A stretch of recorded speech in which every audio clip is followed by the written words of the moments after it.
राम राम बहन भाइयों माताओं, ज्ञान का 99 में आप सबका स्वागत है। श्रीमद् भागवत महापुराण का पंचम स्कंद का चौथा दिन हम सब मिलकर सुनते हैं।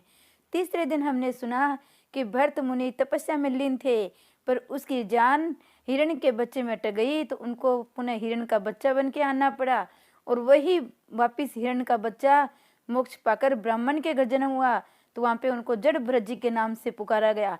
वहाँ पे उनको पूर्व जन्म याद था। वो अपनी तपस्या के अंदर लीन रहते, कुछ भी काम नहीं करते, सारा दिन किसी में मन नहीं लगाते। उनको याद था कि मैंने पिछली बार मन लगाया तो मुझे हिरण का बच्चा बनना पड़ा, तो मैं फिर किसी में मन नहीं लगाऊंगा। वो भगवान की तपस्या में लीन रहते थे। वो सारों से हित करने के बाद भी काली माई की बलि चढ़ने के लिए गए, तो काली माता जी ने उनकी रक्षा की। भक्तों की रक्षा माता खुद करती है। श्री कृष्ण भगवान ने की जय। ज्ञानी भक्त मानता है सहस्त्र भाव भगवान उनकी रक्षा हेतु खड़े हुए हैं। दो हाथों वाला मनुष्य क्या रक्षा कर पाएगा। ज्ञानी भक्त माता जी को बहुत प्यारे होते हैं। ज्ञानी पुरुष अपने मन को एक क्षण के लिए भी ईश्वर से अलग नहीं होने देता। उसकी दृष्टि ब्रह्मामय होती है। किसी एक समय सिंधु देश के राजा रघुगुण कपिल मुनि के पास ब्रह्म ज्ञान प्राप्त करने के लिए गए। तत्व ज्ञान की विद्या प्राप्त करने के लिए वे पालकी में बैठकर कपिल ऋषि के आश्रम की ओर जाने लगे। पालकी उठाकर चलने वाले 4 सेवकों में से एक कहीं भाग गया, तो राजा ने कहा कि जो भी मिले उसे पकड़ लाओ। वैष्णव जन भगवत इच्छा से ही जीते हैं।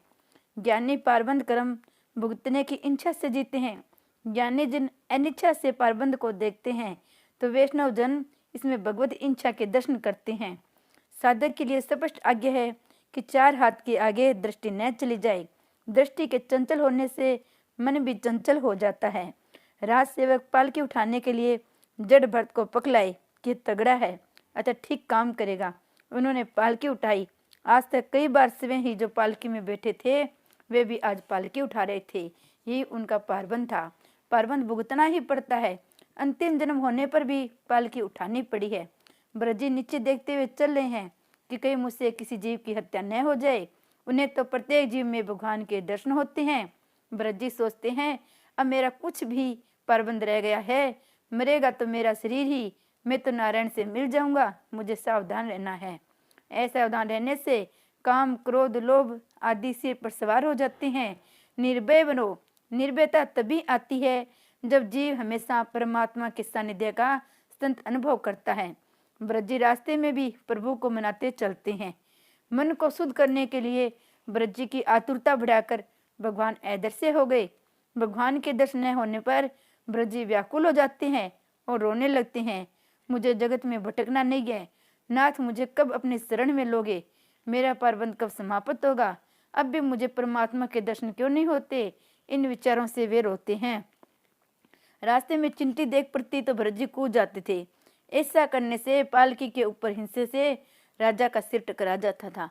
राजा ने सेवकों से कहा, अच्छी तरह से चलो, मुझे असुविधा हो रही है। उन पुराने 3 सेवकों ने कहा, हम तो ठीक तरह से चलते हैं, किंतु नया सेवक ठीक ढंग से नहीं चल रहा है। कभी रुकता है, कभी दौड़ता है, कभी कूदता है, कभी हंसता है, कभी रोता है। ये पागल सा है, ये तारा है। राजा ने जड़ भर से व्यंग्य से कहा, तू तो बिल्कुल दुबला पतला है, तेरे अंग भी कितने दुर्बल है, तो तू ठीक तरह से कैसे चल सकता है? रावगण ने सोचा कि अब मैं भरत जी पर दृष्टि रखूंगा। भरत जी सोचते हैं, रास्ते में कोई जीव कुचल जाएगा तो पाप होगा। भरत जी चिट्ठी में भी कन्हैया को देखते हैं। कृष्ण किसी के एक घेरे में नहीं रहते, सभी में कृष्ण का दर्शन करे, वही वैष्णव है। जड़ भरत ने राजा के कहने पर ध्यान न दिया। चिंटी को देखकर भरत जी ने छलांग लगाई। राजा का सिर पालकी के ऊपर दंड से फिर टकरा गया। राजा ये सहन न कर सके। वे क्रोधित होकर जड़ भरत का अपमान करने लगे। अरे तू तो जीते जी मरा हुआ है, तुझे भान नहीं है, अच्छी तरह कैसे चले? भस्म में छिपी हुई अग्नि जिस प्रकार दिखाई नहीं देती, उसी प्रकार ब्रह्मा के चिंतन में लीन ज्ञानी पहचाने नहीं जा सकते। एक बार फिर राजा का सिर टकरा गया। वह क्रोधित हो गया। उसने कहा, मैं रघुगुण राजा हूँ, तुझे दंड दूंगा। राजा से न तो एक पैसा लिया है और न भी उसका कुछ खाया है, फिर भी वह भरत को मारने को तैयार हो गया। उन्हें मारने को राजा को क्या अधिकार है? राजा अभिमानी था, वह बंदांध घमंड में चूर था। कुछ भी बोलने को ब्रज की इच्छा न थी। उन्होंने सोचा कि शरीर पुष्ट है, दुबलापन भी शरीर का धर्म है, आत्मा को तो कुछ भी नहीं हो रहा है। ये राजा मेरे शरीर से बातें करता है, अतः उसके साथ बोलना आवश्यक नहीं है, मैं मौन नहीं रहूंगा। ब्रजी फिर सोचने लगे, मेरा अपमान कुछ भी महत्व नहीं रखता, किंतु मैंने जिसे उठाया है वह रवगुण राजा यदि नरकवासी होगा तो पृथ्वी पर से सत्संग की महिमा नष्ट हो जाएगी। लोग कहेंगे, महाज्ञानी जड़ ब्रज ने जिनको अपने कंधे पर उठाया वह भी नरकवासी हुआ। जगत में सत्संग की बड़ी महिमा है, चाहे जो भी हो, किंतु राजा को जब मैंने अपने कंधे पर रखा है तो मैं उसका उद्धार भी करूंगा। उन्होंने राजा को उपदेश देने का निश्चय किया। सत्संग की महिमा को निभाने के लिए आज जड़ भरत जी ने बोलना चाहा। आज तक वे मौन नहीं रहे थे, राजा के लिए उन्हें दया आ गई। राजा का कल्याण हो। कपिल मुनि के आश्रम में तत्व ज्ञान का उपदेश प्राप्त करने के लिए राजा जा रहा है। उपदेश लेने के लिए तो दीन होकर नम्र होकर जाना चाहिए, जबकि यह राजा तो अपने अहम भाव साथ लेकर जा रहा है। वह अभिमान लेकर जाएगा तो ऋषि उसे विद्या नहीं देंगे। आज मैं उसे अधिकार बताऊंगा। रवगुण राजा भाग्यशाली है। भागवत के संत मितभाषी होते हैं। सुदामा भी बहुत कम बोलते थे। मौन रहने से माया का बंधन कटता है। मुझ जैसे संत का अपमान तो मैं सह लूंगा, किंतु परमात्मा सहन नहीं करेंगे, वे इसे दंड देंगे। ये सोचकर आत्मव्रत जी को बोलने की इच्छा हुई है। राजा का कल्याण करने के लिए उनकी इच्छा हुई। बोलो तो ऐसा बोलो कि सुनने वाले का भी कल्याण हो। ब्रज जी कहने लगे, हे राजन, ये सत्य है, मैं पुष्ट नहीं हूँ, पर तुम्हारे कथन से न तो मेरी निंदा हुई न ही उपहास हुआ। मोटापन या दुबलापन तो शरीर का धर्म है, इसे आत्मा का कोई संबंध नहीं है। हे राजन, मैं जीते जी मरा हुआ हूँ, ऐसा जो तुमने कहा है वह भी सच्ची है, क्योंकि सारा जगत ही जीते जी मृतशायी होता है। ये पालकी भी मरी हुई है, उसमें बैठे हुए तुम भी जीते होने पर भी मरे हुए हो। सभी विकारी वस्तुओं का आदि और अंत होता ही है, जो जन्मे हैं उन सभी का मरना ही है। हे राजन, तुम भी मरे हुए से ही हो, ये शरीर सब के समान ही है। आत्मा और शरीर के धर्म भिन्न है। आत्मा निर्लेप है, आत्मा मन की दृष्टा है, साक्षी है। ज्ञानी पुरुष ईश्वर के सिवा अन्य किसी वस्तु या व्यक्ति को सत्य नहीं मानते। सभी जीवों में परमात्मा विद्यमान है, फिर इनमें राजा कौन है और कौन सेवक है। व्यवहारिक दृष्टि से ये भेद है, अन्यथा तात्विक दृष्टि से तो मैं और तुम एक ही हो। राजन, केवल ईश्वर ही सत्य है। तुमने जो कुछ मुझसे ये कहा कि तुम मुझे मारोगे, तो बताओगे कि शरीर को मारने से मेरी चाल तो नहीं बदल जाएगी। शरीर की पिटाई होने पर भी मैं सुखी या दुखी नहीं होता। ये सब तो शरीर के धर्म हैं। शरीर को शक्ति देता है मन, मन को शक्ति देती है बुद्धि, बुद्धि को चेतना देने वाली आत्मा अर्थात मैं। शरीर के धर्म मुझे प्रभावित नहीं कर सकते। राजन, में इस प्रकार इसलिए चल रहा हूँ कि चिट्टी आदि मेरे पाव तले आकर कहीं कुचल न जाए, चलते हुए मुझसे कहीं पाप न हो जाए, ऐसा सोचकर ही मैं छलांग मारता हूँ। मेरे कृष्ण सभी जगह, श्री कृष्ण भगवान सभी जगह विराजमान है। इन चिंटियों में भी परमात्मा है। मैं चिंटियों में अन्य जीव जंतुओं का ख्याल रखता हुआ चलता हूँ, कहीं यह कुचल न जाए। चिंटी में भी ईश्वर है, ऐसा मानकर मैं अपने कृष्ण का चिंतन करता हुआ चलता हूँ, अतः मेरी चाल तो ऐसी ही रहेगी। जड़ भरत के इस विदुरतापूर्ण वचन सुनकर राजा ने सोचा, ना ये पागल नहीं, ये तो कोई परमहंस है, ये ज्ञानी महात्मा है। लगता है ये कोई अवधूत संत है, वेदांत के कठिन सिद्धांत बता रहे हैं। इनकी ब्रह्म निष्ठा अलौकिक है। मैंने इसका अपमान करके बड़ी क्षति कर दी है। ये सोचकर चलती हुई पालकी से राजा कूद पड़ा। जो मारने के लिए तैयार हो गया था वह राजा अवंदन कर रहा था। भरत जी तो निर्विकार है। रवगुण द्वारा अपमान होने पर भी, सम्मान होने पर भी, अर्थात दोनों ही अवस्था में समास्थित थे। न क्रोध, न दुख, न सुख। संत की परीक्षा उसकी मनोवृत्ति से होती है, वस्त्रों से नहीं। सम्मान या अपमान होने पर भी वह समता, मान सम्मान को संत की वर्ती सम ही रहती है। वेश द्वारा संत होना सरल है, हृदय से संत होना बड़ा कठिन है। राहुगण ने क्षमा याचना की। वह बोला, आपके अपमान करने वाले का कल्याण कभी नहीं होगा। राजा रघुगुण ने पूछा, ये सांसारिक विहार तो सत्य है, हमें मिथ्या कैसे कहे? यदि वस्तु असत्य हो तो उसमें कोई भी क्रिया नहीं हो सकेगी। जिस प्रकार की मिथ्या घट में जल जाना शक्य नहीं है। आगे राजा ने पूछा, आपने कहा कि शरीर को जो दुख होता है वह आत्मा को नहीं होता, परंतु मैं मानता हूँ शरीर को कष्ट होने पर आत्मा को भी कष्ट होता है। इसका कारण यह है, इस शरीर का संबंध इंद्रियों के साथ है, इंद्रियों का संबंध मन के साथ है, मन का संबंध बुद्धि के साथ है, बुद्धि का संबंध आत्मा के साथ है। अतः जो दुख शरीर का होता है वह आत्मा को भी होगा ही।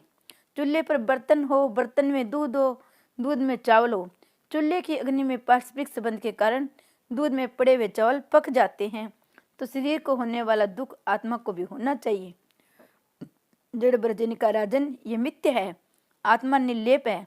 अग्नि पर रखे हुए बर्तन के दूध में पड़े हुए चावल तो पकते हैं, किंतु दूध में यदि पत्थर डाले जाए तो वे नहीं पकेंगे, क्योंकि वे निर्लेप है। आत्मा तो सर्वश्रेष्ठ और निर्लेप है। संसार तो मन की केवल कल्पना है। राजन, मन की विकृति होने पर जीवन भी विकृत हो जाता है। अतः जो मन यदि सुधर जाए तो आत्मा को मुक्ति मिलेगी। एक बार मेरा मन मर्ग बाल में फंस गया तो मुझे भी मर्ग योनि में जन्म लेना पड़ा। अब मैं सावधान हो गया हूँ। राजन, ये उपदेश व्यवहारिक मन का है। माता को अपने संतान का बोझ नहीं सालता, क्योंकि वह मन की ममता काम कर रही है। माता को अपना पुत्र फूल सा लगता है, दूसरे का पुत्र वजनदार। अपना पुत्र वजनदार होने पर भी माता को फूल सा ही लगेगा, जबकि दूसरे के पुत्र का वजन बोझ सा लगता है। उसका कारण मन है। मन कहता है ये अपना है और वह पराया है। राजन, ये सब तो मन के धर्म है, ये सब तो मन के ही खेल हैं। मन के खेल के कारण मुझे कभी मर्ग होना पड़ा था। मन के सुधरने पर ही जगत सुधरता है। मन मर्ग बाल में फंस गया था, अतः मुझे पशु बनना पड़ा था। राजन, तू तो केवल कच्छप देश का ही राजा है, मैं तो भरतखंड का राजा था, फिर भी मेरी ये दुर्दशा हुई थी। गुणानुरक्त व्यसनो जतो तदेव ने गुण में मन शांत। विषयासक्त मन जीव को सांसारिक संकट में फंसाता है। वही मन विषय रहित होने पर जीव को शांति में मोक्ष पद को प्राप्त करता है। जीव के सांसारिक बंधन का कारण रूप जीव ही है, वही मन के मोक्ष का कारण रूप भी है। मनुष्य का मन जो विषयासक्त हो जाए वह सांसारिक दुखदाता बन जाता है। वही मन विषयासक्त होने के बदले यदि ईश्वर भजन में लीन हो जाए तो मोक्ष दाता बन जाता है। विषयों का चिंतन करता हुआ मन उसमें फंस जाता है, तो उसका बंधन आत्मा अपने मन में मान लेती है, स्वयं पर आरोपित कर लेती है। ये सब मन की ही दुष्टता है। अतः मन को परमात्मा में स्थिर करो। तुम अपने मन को दंड दोगे तो यमराज तुम्हें दंड नहीं देंगे। जिस दिन जीव असत्य बोले उस दिन उपवास करो, जिस दिन को पाप हो जाए उस दिन माला अधिक फेरो। भरत जी कहते हैं, राजन, तुम मुझसे पूछते हो कि मैं कौन हूँ, किंतु तुम स्वयं से पूछो कि तुम कौन हो। तुम शुद्ध आत्मा हो। जागृत, स्वप्न, सुषुप्त, इन तीनों अवस्थाओं का साक्षी आत्मा है। राजन, ज्ञानी जगत को सत्य नहीं मानते, संसार को वे मन काल्पनिक मानते हैं। जगत स्वप्न जैसा है। जिस प्रकार स्वप्न मिथ्या होने पर भी मनुष्य को रुलाता है, उसी प्रकार ये मिथ्या जगत भी मनुष्य जीव को रुलाता है। मान लो कि एक मनुष्य सोया हुआ है, वह सपने में देखता है कि एक भयानक शेर हमला करने वाला है, तो वह मनुष्य डर जाता है, शेर मुझे खा जाएगा। ऐसा सोचकर वह चिल्लाने और रोने लगता है। उसकी नींद उड़ जाती है। जागने पर वह देखता है वह तो सपना था, सपने के शेर से वह डर गया था, किंतु स्वप्न असत्य है। ये बात मनुष्य की समझ में कब आती है? केवल तब कि जब वह जाग जाता है। कौन सा व्यक्ति जागा हुआ है? विषयों में से जिसका मन हट गया है, छूट गया है, वही जागा हुआ है। इसलिए तो तुलसीदास जी ने भी कहा है, जानिए तभी जीव जग जागा, जब सब विषय विलास विरागा। राजन, इसलिए तो मैं कहता हूँ कि सब तो मन के खेल हैं। मन को शुद्ध करने के लिए संतों का समागमन करो। महापुरुषों की सेवा से ब्रह्मा की प्राप्ति होती है। राजन, सत्संग के बिना ज्ञान प्राप्त नहीं होता है। अपने स्वरूप का परिपूर्ण ज्ञान ही एक सत्य वस्तु है। एक ब्रह्मा ही सत्य है। ब्रह्मा सत्य स्वरूप, भेद से रहित परिपूर्ण आत्म स्वरूप है। पंडित उसका भगवान वासुदेव, कृष्ण आदि नामों से वर्णन करते हैं, अन्यथा जगत तो मिथ्या है। भरत जी ने प्रथम राज ऋषि को दिव्य तत्व ज्ञान का उपदेश दिया, फिर भावावटी की ओर वर्णन किया। आत्मा का विवेक रूपी धन एक एक इंद्रिय लूट लेती है। कोई संत मिलने पर संसार रूपी वन में से बाहर निकलते हैं। संसार में अकेले कभी मत घूमो। किसी संत का, सदगुरु का आसरा लोगे तो संसार वन से बाहर निकल सकोगे। माया के कारण जीव सुख की आशा से इस संसार रूपी वन में भटकता है, किंतु उसे सच्चा सुख नहीं मिल पाता है। जिस जीव का नेता असावधान और अपात्र हो, उसे 6 लुटेरे लूट लेते हैं। उसका धर्म रूपी रूप धन लूट जाता है। बड़ी सी टोली में से प्रमादी भेड़ों को जिस प्रकार भेड़िया खींच ले आता है, उसी प्रकार जीव संघ की प्रमादी मनुष्य को संतान स्त्री की ओर खींच ले जाती है। श्री कृष्ण भगवान की जय।